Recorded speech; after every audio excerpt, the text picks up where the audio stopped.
ನಮಸ್ಕಾರ, ಶುಭೋದಯ ಪ್ರೀತಿಯ ವೀಕ್ಷಕರೆಲ್ಲರಿಗೂ ಸಂಕಲ್ಪ ಸುದ್ದಿ ಕಾರ್ಯಕ್ರಮಕ್ಕೆ ಆತ್ಮೀಯ ಪ್ರೀತಿಯ ಸ್ವಾಗತ ಹೇಳ್ತಾ ಇರೋದು ನಾನು Anusha. So first time channel ವೀಕ್ಷಿಸ್ತಿದ್ದೀರಾ ಅಂದರೆ ಈಗಲೇ ನಮ್ಮ ಚಾನಲ್ನ ಸಬ್ಸ್ಕ್ರೈಬ್ ಮಾಡಿ, ನಮ್ಮ ವೀಡಿಯೋಸ್ನ ಲೈಕ್ ಮಾಡಿ.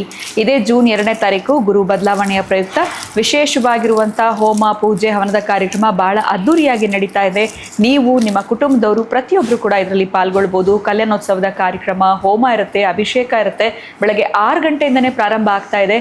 ಸೊ ನಿಮಗೆ ಅಡ್ರೆಸ್ ಬಗ್ಗೆ ಆಗಿರ್ಬೋದು, ಹೆಚ್ಚಿನ ಮಾಹಿತಿಯನ್ನು ಪಡ್ಕೊಳ್ಬೇಕು ಅಂತಂದರೆ ಸ್ಕ್ರೀನ್ ಮೇಲೆ ಕೂಡ ನಿಮಗೆ ಸಂಖ್ಯೆಗಳು ಬರ್ತಾ ಇದೆ, ನೇರವಾಗಿ ಕಾಲ್ ಮಾಡ್ಬೋದು. ಇನ್ನು ಕಾರ್ಯಕ್ರಮದಲ್ಲಿ ನಮ್ಮ ಜೊತೆಲಿದ್ದಾರೆ ಸ್ಪಿರಿಚುವಲ್ ಗುರು ಡಾಕ್ಟರ್ ವಿಷ್ಣುದತ್ತ ಗುರುಜಿಯವರು. ಬನ್ನಿ ಗುರುಗಳನ್ನ ಕಾರ್ಯಕ್ರಮಕ್ಕೆ ಬರಮಾಡ್ಕೊಳ್ಳೋಣ. ನಮಸ್ತೆ ಗುರುಗಳೇ, ಕಾರ್ಯಕ್ರಮಕ್ಕೆ ಆತ್ಮೀಯ ಸ್ವಾಗತ. ಗುರುಗಳೇ, ಇನ್ನು ಮಧ್ಯಾಹ್ನ 2 ಗಂಟೆಯಿಂದ 4 ಗಂಟೆವರೆಗೂ ಹುಟ್ಟಿರೋರ ಸ್ವಭಾವ, ವ್ಯಕ್ತಿತ್ವ ಯಾವ ರೀತಿ ಇರುತ್ತೆ? ಇವ್ರು ಏನು ಮಾಡಬೇಕು, ಏನು ಮಾಡಬಾರ್ದು, ಇದ್ರ ಬಗ್ಗೆ ತಿಳಿಸ್ಕೊಡಿ. ಓಂ ವಿಶ್ವಸ್ಮೈ ನಮಃ. ಪ್ರೀತಿಯ ಬಂಧುಗಳೇ, ಇವರುಗಳು ಸ್ವಲ್ಪ ಸಾಹಸಿಗಳು, ಕ್ರೀಡಾಪಟುಗಳು. ಬೈ ಬರ್ತ್ ಇವರಿಗೆ ಅದು ಕರಗತ ಆಗಿರುತ್ತೆ. ಆಮೇಲೆ ಇವರ ಒಂದು ಬಾಡಿ ಸ್ಟ್ರಕ್ಚರ್ ಕೂಡ ಅಷ್ಟೇ. ಯಾರೋ ಜಿಮ್ಗೆ ಹೋಗಬೇಕು, ಬಾಡಿನ ಒಂದು ಹದ ಮಾಡಿ ಇಟ್ಕೊಳ್ಬೇಕು ಅಂತಂದರೆ ಇವ್ರಿಗಿಲ್ಲ. ಬಹುಶಃ ದೇವರೇ ಅದನ್ನು ಹೇಗೋ ಮ್ಯಾನುಫ್ಯಾಕ್ಚರ್ ಮಾಡೋವಾಗಲೇ ಕರೆಕ್ಟಾಗಿ ಅದನ್ನು ಮಾಡಿದ್ರೆ ಹೆಲ್ತ್ ವೈಸು ಕೂಡ ಏನು ಅಷ್ಟೊಂದು ಇಶ್ಯೂಸ್ ಬರಲ್ಲ. ಇವರು ಎಲ್ಲಿ ತೊಂದರೆ ಸಿಕ್ಕಾಕ್ಕೊಳ್ತಾರೆ ಅಂತಂದರೆ 2 ಗಂಟೆಯಿಂದ 4 ಗಂಟೆ ಹುಟ್ಟಿರೋಂಥವ್ರು ಮೋಜು ಮಸ್ತಿನಲ್ಲಿ ಕಾಲಹರಣ ಮಾಡಿದರೆ ಬಹುಶಃ ಇವರನ್ನಿವರು ಕಳ್ಕೊಳ್ತಾರೆ ಅಂತ ಈ ಸಂದರ್ಭದಲ್ಲಿ ಹುಟ್ಟಿರೋಂಥವ್ರು. ಆದರೆ ಇವರ ಆಯ್ಕೆ ಸ್ವಲ್ಪ ರಾಂಗ್ ಇರುತ್ತೆ. ಮಿತ್ರರ ಆಯ್ಕೆ, ಪಾರ್ಟ್ನರ್ಶಿಪ್ ಆಯ್ಕೆ ಸ್ವಲ್ಪ ಅಂದರೆ ಏನು ಹೇಳ್ತಾರೆ, ಸ್ವಲ್ಪ ದಿಢೀರ್ ಮಾಡೋಕ್ಕೆ ಹೋಗಿ ಅರೆ ನಾನು ಇಷ್ಟು ಬೇಗ ಅದನ್ನು ಮಾಡಬಾರ್ದಾಗಿತ್ತು, ಸ್ವಲ್ಪ ಆಲೋಚನೆ ಮಾಡಬೇಕಾಗಿತ್ತು ಅಂತೆಲ್ಲ ನಿಧಾನಕ್ಕೆ ಆತ್ಮಾವಲೋಕನ ಮಾಡ್ಕೊಳ್ತೀನಿ. ಅದಕ್ಕೆ ನೀವು ಸ್ವಲ್ಪ ಗಮನ ಇಟ್ಟು ಕೇಳಬೇಕಾಗಿತ್ತು.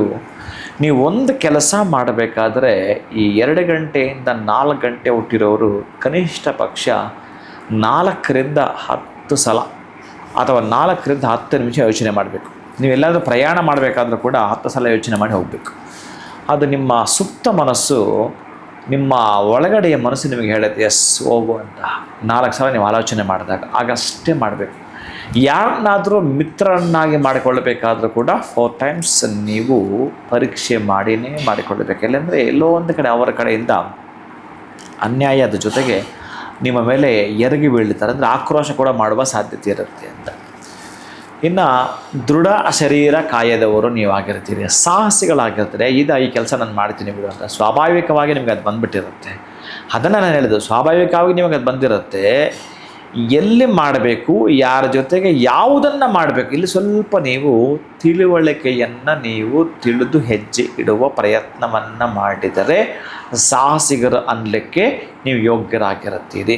ಯಾಕಂದರೆ ನಿಮಗೆ ಇದು ಕೊಟ್ಟಾಗ ನೀವು ದುರುಪಯೋಗ ಮಾಡ್ಕೊಳ್ಳೋ ಸಾಧ್ಯತೆ ಇರುತ್ತೆ. ಓವರ್ ಕಾನ್ಫಿಡೆಂಟ್ ಅಂತಾರಲ್ಲ, ಅದು ನಿಮ್ಮ ಒಳಗಡೆ ಇರೋದರಿಂದ ಎಲ್ಲವನ್ನೂ ಜಯಿಸ್ತೀನಿ ಅಂತ ಹೋಗಿ ಹಳ್ಳಕ್ಕೆ ಬೀಳುವ ಸಾಧ್ಯತೆ ಇರುತ್ತೆ.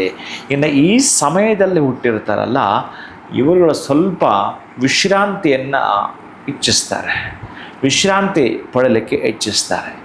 ಅಷ್ಟೇ ಬೇಗ ನಿರ್ಧಾರ ತೆಗೆದುಕೊಳ್ಳೋ ಪ್ರಯತ್ನ ಮಾಡ್ತಾರೆ. ಇವೆರಡೂ ಸ್ವಲ್ಪ ನೀವು ಜಾಗ್ರತೆ ವಹಿಸಬೇಕು. ವಿಶ್ರಾಂತ ಮಾಡಿ, ತೊಂದರೆ ಇಲ್ಲ, ಆದರೆ ಯಾವಾಗಲೂ ವಿಶ್ರಾಂತಿ ಸಲ್ಲದು. ಬಹುಶಃ ನೀವೆಲ್ಲ ದಣದು ಬಂದಿದ್ದೀರಿ, ದೂರದ ಪ್ರಯಾಣ, ಆಯಾಸ ಆಗಿದೆ, ಅಥವಾ ಒಂದಷ್ಟು ನಮಗೆ ಆರೋಗ್ಯ ಹದಗೆಟ್ಟಿದೆ ಅಂತಂದರೆ ಅಲ್ಲಿ ಸ್ವಲ್ಪ ವಿಶ್ರಾಂತಿ ಮಾಡಿ. ಯಾವಾಗಲೂ ವಿಶ್ರಾಂತಿ ಸಾಧ್ಯವಲ್ಲ. ಅದರಲ್ಲೂ ನಿಮ್ಮ ಇದು ವಿಶ್ರಾಂತಿ ಟೈಮ್ ಅನಿಸಿದ್ರೂ ಕೂಡ ಅಷ್ಟು ಕರೆಕ್ಟ್ ಅಲ್ಲ ನಿಮಗಿದು. ಪ್ರೀತಿಯ ಬಂಧುಗಳೇ, ನೀವು ಏನಾದರೂ ಈ ಸಮಯದಲ್ಲಿ ಹುಟ್ಟಿರ್ತಕ್ಕಂಥವರು ಹಸಿರು ಗಿಡಗಳನ್ನು ಹೆಚ್ಚಿಗೆ ಪ್ರೀತಿಸುವಂಥದ್ದು.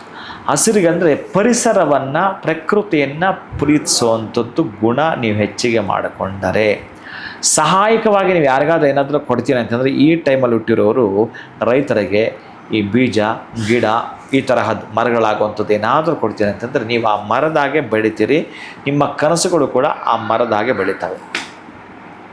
ವಾರಕ್ಕೊಮ್ಮೆ ಬಹುಶಃ ನೀವು ಮನೆಯಲ್ಲಿರುತ್ತೆ ಪ್ಲ್ಯಾಂಟು, ಅದಕ್ಕೆ ನೀರು ಹಾಕ್ತೀರಿ, ಏನೋ ಮಾಡ್ತಿರ್ತೀರಿ, ನಿಮ್ಮ ಗಾರ್ಡನ್ ನೀವೇನೋ ಮಾಡ್ತಿರ್ತೀರಿ. ಕನಿಷ್ಠ ಪಕ್ಷ ಈ ಟೈಮಲ್ಲಿ ಹುಟ್ಟಿರ್ತಕ್ಕಂಥವ್ರು ವಾರಕ್ಕೆ ಒಮ್ಮೆಯಾದರೂ ಕೂಡ ನಿಮಗೆ ಆರೋಗ್ಯದಲ್ಲೂ ಮತ್ತು ಆರ್ಥಿಕ ಅಭಿವೃದ್ಧಿಯಲ್ಲೂ ಒಂದು ತಕ್ಕ ಮಟ್ಟಿಗೆ ನೀವು ಏಳ್ಗೆಯನ್ನು ಕಾಣಬೇಕು ಅಂತಂದರೆ ಅರಳಿ ಮರಕ್ಕೆ ನೀರು ಹಾಕುವಂಥದ್ದು. ಅಂದರೆ ನಾನು ಹೇಳಿದ್ನಲ್ಲ ಪರಿಸರ ಪ್ರೀತಿಸಿ ಅಂತ, ಈ ಒಂದು ಗಿಡ ಮರಗಳನ್ನು ನೀವು ಪ್ರೀತಿಸಿ ಅಂತ. ಹಾಗಾಗಿ ಎಲ್ಲಿಯಾದರೂ ಅದು ಒಂದು ನಾನು ಎಕ್ಸಾಂಪಲ್ ಕೊಡ್ತೀನಿ. ಇಲ್ಲ ಗುರು, ನಾನು ಇನ್ನೂ ಕೂಡ ಬಹಳಷ್ಟು ಎಲ್ಲೋ ದೇವಸ್ಥಾನ ಅಥವಾ ಆಲಯ, ಈ ಒಂದು ಸ್ಕೂಲು, ಕಾಲೇಜು, ಆಶ್ರಮ ಎಲ್ಲ ಕಡೆ ಹೋಗಿ ಒಂದಷ್ಟು ಗಿಡ ಕೊಡ್ತೀನಿ, ಅದಕ್ಕೂ ಕೂಡ ನೀರು ಉಣಿಸ್ತೀನಿ ಅಂತ ದಯವಿಟ್ಟು ಆ ಕೆಲಸವನ್ನು ಮಾಡಿ. ನಿಮ್ಮ ಅಭಿವೃದ್ಧಿಯ ಒಂದು ಗುಟ್ಟು ಎಲ್ಲಿದೆ ಅಂತಂದರೆ ಆ ಗಿಡಗಳ ಪಾತಿ ಒಳಗಡೆ ಇಟ್ಟಿದ್ದಾನೆ ದೇವರು. ಈ ಟೈಮಲ್ಲಿ ಹುಟ್ಟಿರ್ತಕ್ಕಂಥವರೆಗೆ ಆ ಗಿಡದ ಪಾತಿಯಲ್ಲಿ ಭವಿಷ್ಯವಿದೆ. ಪ್ರೀತಿಯ ಬಂಧುಗಳು, ಇದನ್ನು ಮಾಡ್ತಾ ಬನ್ನಿ. ಒಟ್ಟಾರೆ ವಾರಕ್ಕೊಮ್ಮೆ ನಿಮ್ಮನ್ನು ನೀವು ಟ್ರಾವೆಲ್ ಮಾಡಬೇಕಾದ್ರೆ ಖುಷಿಯಿಂದ ಹೊರಡಬೇಕಾದ್ರೆ ನನ್ನ ಕುಟುಂಬಕ್ಕೆ ಸಂಬಂಧಪಟ್ಟವು, ರಕ್ಷಣೆಗೆ ಸಂಬಂಧಪಟ್ಟವು ಅಂತ ಹೇಳಿ ಖುಷಿಯಿಂದ ಸೇವೆಯನ್ನು ಮಾಡ್ತಾ ಬನ್ನಿ. ಈ ಟೈಮಲ್ಲಿ ಹುಟ್ಟಿರೋವರು ಏಕಶ್ಚಿತ್ ನಿಮ್ಮ ಕನಸುಗಳ ಜೊತೆಗೆ ನೀವು ಬೆಳೀತೀರಿ. ಖಂಡಿತ ಗುರುಗಳು. 2 ಗಂಟೆಯಿಂದ 4 ಗಂಟೆಯವರು ಒಂದು ರೀತಿ ಸಾಹಸಿಗಳಾಗಿರ್ತಾರೆ, ಬಟ್ ಸ್ವಲ್ಪ ಓವರ್ ಕಾನ್ಫಿಡೆನ್ಸ್ ಅನ್ನುವಂಥದ್ದು ಜಾಸ್ತಿ ಇರುತ್ತೆ. ವಿಶೇಷವಾಗಿ ಪರಿಸರ ಪ್ರೇಮಿಗಳಾಗಿರ್ತಾರೆ ಅನ್ನೋದ್ರ ಬಗ್ಗೆ ತಿಳಿಸ್ಕೊಟ್ರಿ. ಇನ್ನು ಏನು ಅವರು ಮಾಡಲೇಬೇಕು ಅನ್ನೋದ್ರ ಬಗ್ಗೆ ಕೂಡ ತಿಳಿಸಿದ್ದೀರಾ. ಧನ್ಯವಾದಗಳು, ನಮಸ್ಕಾರ. ಹರೇ ಶ್ರೀನಿವಾಸ. ಇನ್ನು ಜೂನ್ 2ನೇ ತಾರೀಕು ಗುರು ಬದಲಾವಣೆಯ ವಿಶೇಷ ಕಾರ್ಯಕ್ರಮ ನಡೀತಾ ಇದೆ. ನೀವು ನಿಮ್ಮ ಕುಟುಂಬದವರು ಪ್ರತಿಯೊಬ್ಬರು ಕೂಡ ಇದರಲ್ಲಿ ಪಾಲ್ಗೊಳ್ಳೋದಕ್ಕೆ ಅವಕಾಶ ಇರುತ್ತೆ.